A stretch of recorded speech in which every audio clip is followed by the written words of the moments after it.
अस्सलाम वालेकुम स्टूडेंट्स। आज इस वीडियो में मैं आपको ENG 512 की सब्जेक्टिव प्रिपरेशन में हेल्प करूंगी और सब्जेक्टिव के हवाले से दो फाइल्स इंपॉर्टेंट है। एक तो ये 27 पेजेस वाली फाइल, इसमें तकरीबन सारे इंपॉर्टेंट जितने भी क्वेश्चंस हैं ना वो इसमें मर्ज्ड हैं।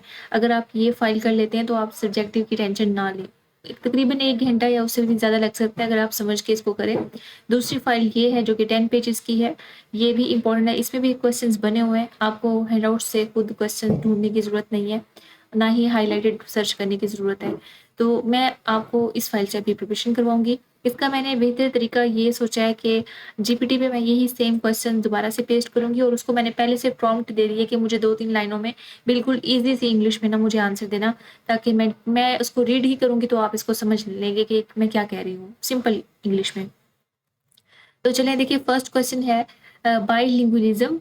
बाइलिंगुअलिज्म हमारे पास क्या होता है? अब यहाँ देखिए, bilingualism means able to speak and understand the two languages. Simple words में यही होता है bilingualism. A person who is bilingual can talk, read, write in both languages. मतलब जो बंदा बाइलिंगुअल है ना, वो दोनों लैंग्वेजेस को लिख भी सकेगा, उसको पढ़ भी सकेगा और उसको समझ भी सकेगा। It can happen from the learning two languages as a child और learning a second one later in life. ये हो सकता है कि एक बच्चा स्टार्टिंग से ही 2 लैंग्वेजेस सीखना शुरू कर, मतलब घर में वो पंजाबी बोलता है या सराइकी बोलता है तो स्कूल में जाके वो उर्दू बोलना शुरू कर देता है या इंग्लिश सीखता है। तो ये स्टार्टिंग से भी हो सकता है, बाद में भी हो सकता है, जैसे जैसे उसकी एज में इजाफा होगा। नेक्स्ट क्वेश्चन देखिए, नेक्स्ट क्वेश्चन है जी, व्हाट इज बाइलिंगुअलिटी। बाइलिंगुअलिटी क्या है? अब माइनर से डिफरेंस है इन दोनों के अंदर। और देखिए, बाइलिंगुअलिटी होता है ability of an individual to use the two languages.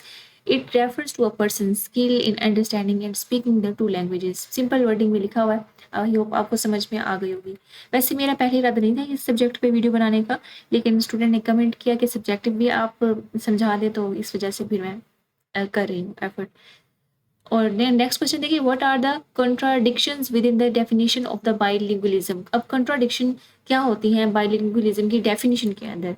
यहाँ देखिए, the contradiction within the definition of the bilingualism come from how the differently people define it. मतलब कि अलग अलग लोग कैसे उसको डिफाइन करते हैं किसी भी लैंग्वेज को। Some define bilingual as a full fluency in two languages. मतलब कुछ लोग ऐसे होते हैं कि दोनों लैंग्वेजेस के अंदर उनकी फुल फ्लुएंसी होती है, मतलब कि कोई अटकते नहीं है, उनको पूरी महारत होती है दोनों लैंग्वेजेस के ऊपर। वाइल द अदर्स से it can include even the basic ability. लेकिन कुछ लोग ऐसे भी होते हैं जिसको सिर्फ बेसिक नॉलेज का पता होता है। जैसे जैसे हमें अरेबिक का बिल्कुल बेसिक बेसिक पता है, लेकिन मुझे उसके अंदर फ्लुएंसी नहीं है। और इंग्लिश में भी फ्लुएंसी अभी तक नहीं है स्पीकिंग में, और लेकिन उर्दू में फ्लुएंसी है, मैं ठीक ठाक आपके सामने बात कर रही हूँ। तो ये ओवरऑल ये वाला कॉन्सेप्ट था, ठीक है। नेक्स्ट देखते हैं। सभी क्वेश्चन को हम माइनर माइनर सा मतलब कि टच देंगे, ताकि कॉन्सेप्ट बस आपको मिल जाए, ताकि फिर जब आप इस फाइल को खुद करने लगे तो आपको पढ़ने में आसानी हो। What are the functions of the languages. Language के क्या फंक्शन होते हैं, इसको हम पॉइंट्स में समझेंगे। अब वैसे भी अगर आपको ये ना पढ़ा होता तो आप बता सकते हैं कि लैंग्वेज के क्या काम हो सकते हैं। एक तो कम्युनिकेशन है, कम्युनिकेशन बोलते हैं ट्रांसफर ऑफ इंफॉर्मेशन या आइडियाज़ या फीलिंग जो भी है लोगों के दरमियान, उसको हम कम्युनिकेशन बोलते हैं। और एक्सप्रेसिव फंक्शन भी हो सकता है to show the emotions and personal feeling. Informative function भी हो सकता है to give the receive information. Basic जो इन कम्युनिकेशन है ना, उसको इन्हेंस करके ये वाले पॉइंट्स बनाए हुए हैं। और फैटिक फैटिक की फंक्शन भी हो सकता है टू स्टार्ट, टू मेंटेन और end of the conversation like saying hello वगैरह। और मेटालिंगुइस्टिक फंक्शन भी हो सकता है to talk about the language itself, सिर्फ लैंग्वेज के बारे में ही बात करना, लाइक एक्सप्लेनिंग द ग्रामर। और पोइटिक फंक्शन भी हो सकता है to use language creativity like poems और सॉन्ग्स वगैरह। तो ये सारे फंक्शन हैं, आप इनको अपने माइंड में एब्जॉर्ब कर लें। आप कोई से 2-3 पॉइंट्स लिख सकते हैं वहाँ पे। Define the levels of the languages, language processing. मैं अब इसको लाइव ही बाकी नेक्स्ट वाले जो है ना क्वेश्चन वो करूँगी आपके सामने यहाँ पे। एक सेकेंड, ये देखिए, क्वेश्चन था कि लेवल्स हमने डिफाइन करने थे लैंग्वेज प्रोसेसिंग के। तो ये वाले लेवल हैं, एक तो फोनोलॉजिकल लेवल है, understanding and producing the sounds of the languages. फोनो वैसे फोनिक जो होता है ना, साउंड से रेलिवेंट है।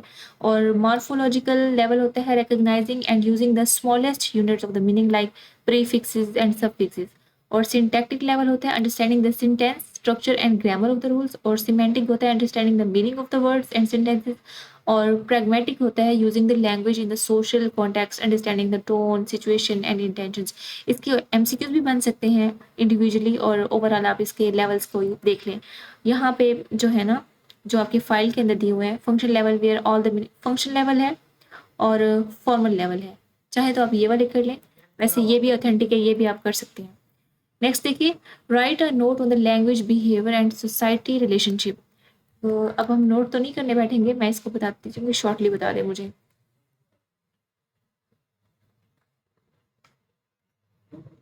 एक सेकेंड, अभी तक चैनल को सब्सक्राइब नहीं किया तो काइंडली सब्सक्राइब कीजिए और फ्रेंड्स के साथ वीडियो को ज़रूर शेयर करें।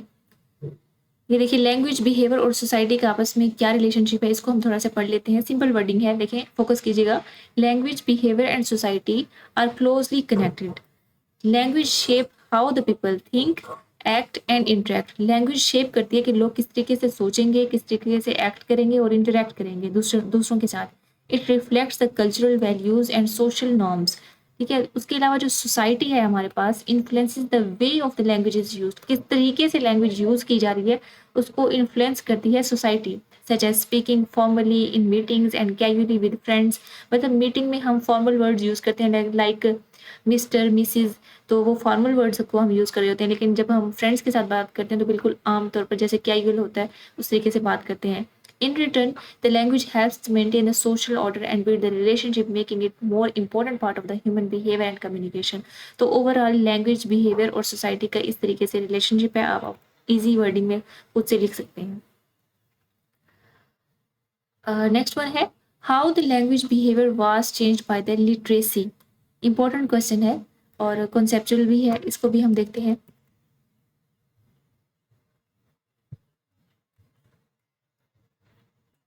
अब जीपीटी का बहुत सारे फायदे हैं, वैसे प्रिपरेशन में काफ़ी हेल्प हो जाती है। देखिए, लिटरेसी जो ना हमारे पास लिटरेचर अदब को बोलते हैं। Change the language behaviour by making the communication more structured and permanent. तो कम्युनिकेशन में ये ज़्यादा हेल्प करती है लिटरेसी। उसने कम्युनिकेशन का स्टाइल जो है ना वो चेंज कर दिया है लिटरेसी ने। Before literacy people relied only on spoken words, gestures and memory. With the reading and writing language become the more organized, precise, and easier to record and share. It also allowed the people to learn from the distant times and places, changing how they think, speak, and interact in the society. इससे हमने मतलब past में जो languages थी, language के through हमें past में जो कल्चर थी या जो भी लोग बोलते थे उसका भी पता चल सकता है और फ्यूचर में भी पता चल सकता है। तो ये ओवरऑल जो है ना लिटरेसी का इम्पैक्ट है, लैंग्वेज के बिहेवियर के ऊपर लिटरेसी का इम्पैक्ट था। Describe the relationship between the linguistic form and the functions. तो ये इनका हमने भी रिलेशन शो करवाना है, अभी देखते हैं इससे।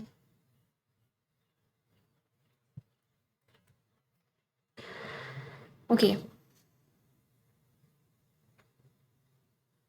देखिए, the relationship between linguistic form and functions is that form is how the language is structured. Form का मतलब है कि लैंग्वेज स्ट्रक्चर किस तरह से है, मतलब उसके वर्डिंग कैसी है, उसकी ग्रामर कैसी है, या उसके सेंटेंस का पैटर्न कैसे है। और function is a what is used for the like asking and telling the expressing the feelings, or the same form can serve the different functions and one function can be expressed in the different forms। तो ये जो है ना depend करता है उसके context के ऊपर। Both work together to create the meaningful communication. तो ये ओवरऑल हमारे पास लिंग्विस्टिक फॉर्म और फंक्शन का आपस में रिलेशनशिप था। चाहे तो आप साथ साथ स्क्रीनशॉट लेते जाएं ताकि आपके पास अलग से इजी वर्डिंग में नोट्स बन जाए। How the language change, language change कैसे होती है इसको देखते हैं। टाइम कंज्यूमिंग है, लेकिन आप ना स्पीड थोड़ी सी वीडियो की 1.5x कर लीजिएगा, इससे आपका टाइम सेव हो जाएगा। हाउ द लैंग्वेज चेंज, देखिए इसके काफ़ी सारे फैक्टर्स होते हैं। एक तो सोशल फैक्टर भी है इसका, कल्चरल इन्फ्लुएंस भी है, ज्योग्राफिकल मतलब कि एरिया टू एरिया। अगर यहाँ पे जो जैसे उर्दू हम बोलते हैं इधर पाकिस्तान में, इंडिया में उसका एक्सेंट थोड़ा सा डिफरेंट होता है। तो रीजन टू रीजन या इसको बोलते हैं जियोग्राफिकल मूवमेंट। और जनरेशनल शिफ्ट भी हो सकता है कि पहली जो ओल्डर जनरेशन्स थी उनका क्या बोलने का स्टाइल था और अब वालों का क्या है। Contact with the other languages, मतलब एक ही लैंग्वेज के अंदर, मतलब कि बाज़ दफ़ा ऐसा होता है कि एक एरिया के अंदर डिफरेंट लैंग्वेजेस एक दूसरे के ऊपर इन्फ्लुएंस कर रही होती हैं, असरअंदाज हो रही होती हैं। जैसे अभी हम पंजाबी में कुछ उर्दू भी बोल रहे होते हैं और सराइकी के वर्ड्स भी बोल रहे होते हैं। तो ये ओवरऑल कॉन्सेप्ट था कि लैंग्वेजेस चेंज कैसे होती हैं। तो इसका आप जनरल खुद से बना के ना कॉन्सेप्ट दे सकते हैं कि कैसे कैसे चेंज हो सकती हैं। सोशल फैक्टर भी हो सकता है, कल्चरल इन्फ्लुएंस भी हो सकता है। पॉइंट्स याद कर लो और फिर उसको खुद से बना के लिख लेना। नेक्स्ट वन है what are the reasons for the language change. अब यही वाली सेम जो है ना, ये रीजंस बना के लिख दो कि ये वाली रीजन है जिसकी वजह से लैंग्वेज चेंज हो जाती है। नेक्स्ट देखते हैं what is the language valorization. New term है मेरे लिए, मैं इसको सर्च करती हूँ, एक सेकेंड। ये देखो, language valorization means giving the value, respect and importance to the language or a way of speaking. अच्छा, ये इसका मतलब है it happens when the language or dialect is seen as a powerful, educated and prestigious in the society. Sometimes it's मतलब जैसे अब हम पाकिस्तानी जो लोग हैं ना, ज़्यादा हम इंग्लिश को इम्पोर्टेंस देने लग गए हैं। अपनी उर्दू जो हमारी नेशनल लैंग्वेज है ना, उसको ज़्यादा अहमियत नहीं देते। तो हमें अपनी लैंग्वेज को ज़्यादा वैल्यू देनी चाहिए, इंपॉर्टेंस देनी चाहिए, रिस्पेक्ट देनी चाहिए। तो ये सारा ओवरऑल जो है ना लैंग्वेज वैल्यूराइजेशन के अंदर आता है। ओके, नेक्स्ट वन है how we analyse the language behaviour. Analyse basically word, ये जो एनालाइज है ना, इसका मतलब होता है किसी प्रॉब्लम की ब्रेक डाउन कर देना डिफरेंट स्टेप्स के अंदर और फिर उसको स्टडी करना, इसको बोलते हैं एनालाइज करना। तो अब हम लैंग्वेज का बिहेवियर जो है ना उसको कैसे एनालाइज करते हैं। अब इसका हम आंसर सर्च करते हैं, क्या है। ये फाइल बिल्कुल ठीक है, लेकिन मुझे लगता है कि यहाँ पे हो सकता है कि आंसर में भी कुछ वर्ड्स ऐसे हों जो फिर प्रॉब्लम करें टीच करते हुए। तो इस वजह से मैं यहाँ पे इजी वर्डिंग में आपको समझा रही हूँ और ये याद भी रह जाएगा आपको फिर। How we analyse the language behaviour. अब इसकी हमारे पास जो आंसर है, we analyse the language behaviour by observing how the people use the language, के लोग मुख्तलिफ सिचुएशन के अंदर लैंग्वेज को यूज़ कैसे करते हैं। This include the studying what the words and sentences they choose, मतलब बोलते हुए वो कौन से अल्फाज, किन अल्फाज का इंतखाब करते हैं। हाउ दे स्पीक, मतलब उनका लहजा कैसे है, उनकी स्पीड कैसे है, उनकी बॉडी लैंग्वेज कैसे है। Why they say the things, their purpose और इंटेंशंस, उनकी मतलब कि मकसद क्या है बात करने का। How the language changes based on the who they talk to, मतलब फॉर्मल भी है, इनफॉर्मल, जैसे मैंने पहले बताया। The social and cultural context affecting their language use. तो ओवरऑल ये हम एनालाइज कर सकते हैं लैंग्वेज के बिहेवियर को इन सारी चीज़ों के साथ, ठीक है। नेक्स्ट वन देखते हैं what are the development aspects of the language behaviour according to the Pinker 1996। इसको भी देखेंगे अभी हम।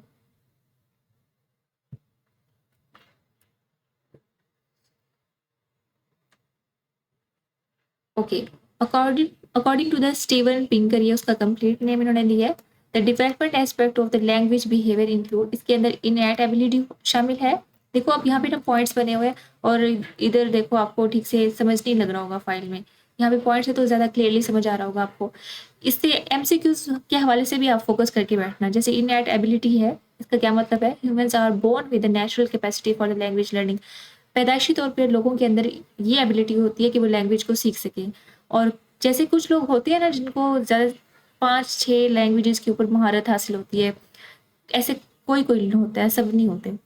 अच्छा, क्रिटिकल पीरियड क्या होता है। There is an early stage in the life when the learning languages is easiest, मतलब जैसे अभी बच्चों को ना हम कुरान पाक के लिए अर्ली एज के अंदर ही कुरान पाक जल्दी सीख जाते हैं एज कम्पेयर टू जैसे बड़े होते जाते हैं तो उनको सीखने में मुश्किल आती है।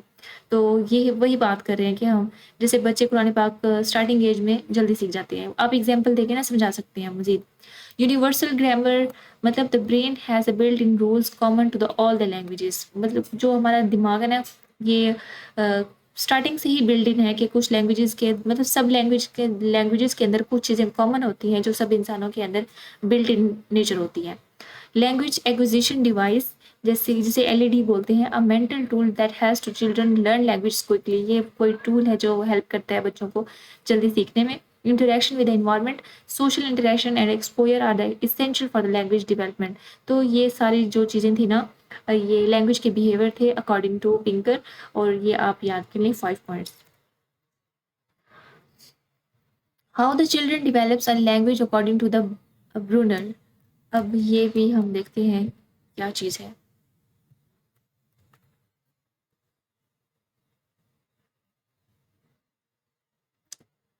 ये देखें, according to the Jerome Bruner, ये उसका कंप्लीट नेम है, a child develops the language through the social interaction. मतलब बच्चा जो है ना, उसके अंदर जो लैंग्वेज की जो सेंस आती है ना, वो उसकी सोशल इंटरेक्शन से आती है, और सोशल इंटरेक्शन के अंदर उसकी फैमिली आ जाती है।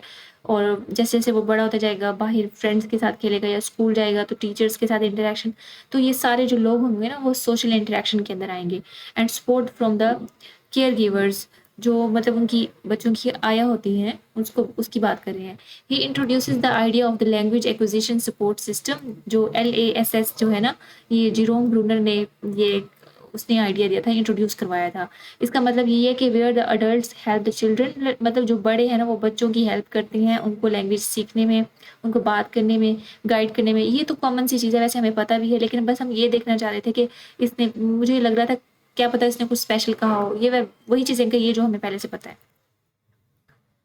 अच्छा, right a note on the monolingual situation. Mono means one होता है और लिंगुअल मतलब लैंग्वेज होता है। तो अभी इसको फिर देखते हैं, सर्च करते हैं, चेक करते हैं।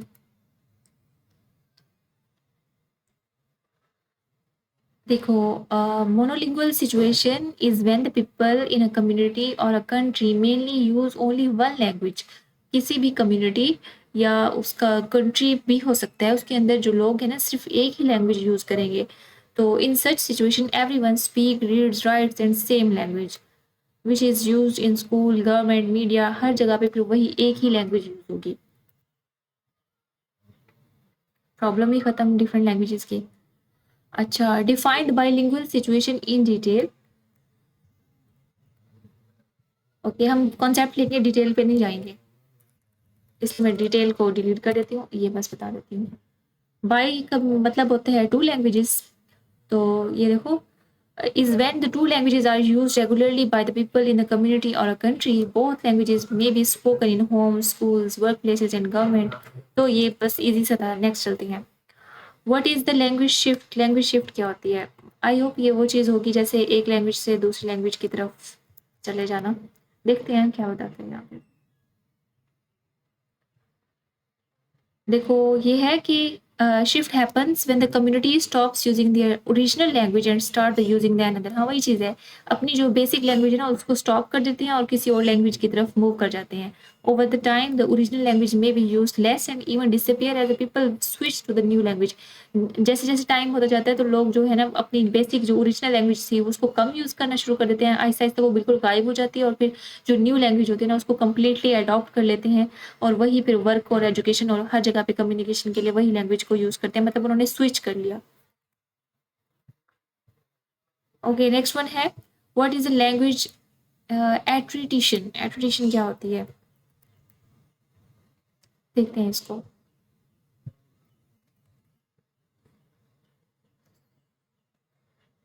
एक सेकेंड। इज अ ग्रेजुअल लॉस और forgetting the language by the person और कम्युनिटी। वक्त के साथ साथ एक चीज़ भूल जाना, उसको हम बोलेंगे language attrition. This happens when they stop using the language regularly. Daily basis पे जब वो यूज़ ही नहीं करेंगे लैंग्वेज, तो आहिस्ता आहिस्ता उनके जहन से डिसअपियर होना शुरू हो जाएंगे। Over the skill time, skills like speaking, understanding, reading और writing original languages become the weaker and disappear. आहिस्ता आहिस्ता ये सारी चीज़ें उसमें कमज़ोर होती जाएंगी और फिर मुकम्मल तौर पर गायब हो जाएंगी ये चीज़ें। व्हाट, वैसे ही इसमें बस यही एट्रिशन का वर्ड आपने याद रखना था कि फॉरगेटिंग। बाकी लैंग्वेज तो इसको फिर आप खुद से बना के लिख लेना। On what principle language behaviour is based. तो किन प्रिंसिपल के ऊपर बेस कर रही है, यही वाले पढ़ लेते हैं, हम इजी लग रहे हैं। There is a constant interaction between the social and societal and individual dynamic language. एक मिनट सर्च कर लेते हैं वैसे। आपने वैसे ज़्यादा प्रेफ़र करना है कि हैंडआउट्स वाले ही लिखें, लेकिन अगर आप कॉन्सेप्ट वाले यहाँ से लिख लेंगे तो आपको गलत नहीं करेंगे। वर्चुअल यूनिवर्सिटी कॉन्सेप्ट चेक करती है, पेपर भी कॉन्सेप्चुअल होता है ज़्यादातर।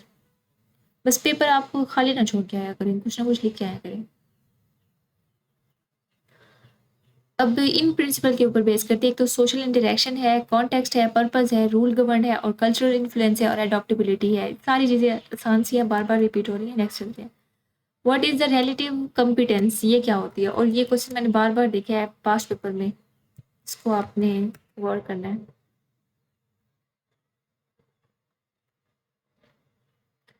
इसका मतलब होता है कि person ability in the language is not fixed but depends on the situation, topic and context. Sometimes someone might be very good at speaking about everyday things but less skilled in the formal or technical languages. तो ये इसका relative competence का मतलब था। अच्छा, next one है what is balance बाइलिंगुअलिटी।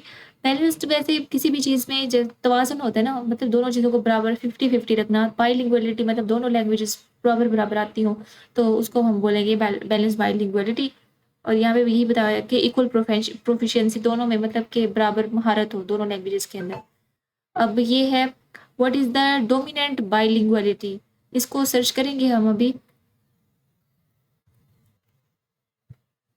Okay,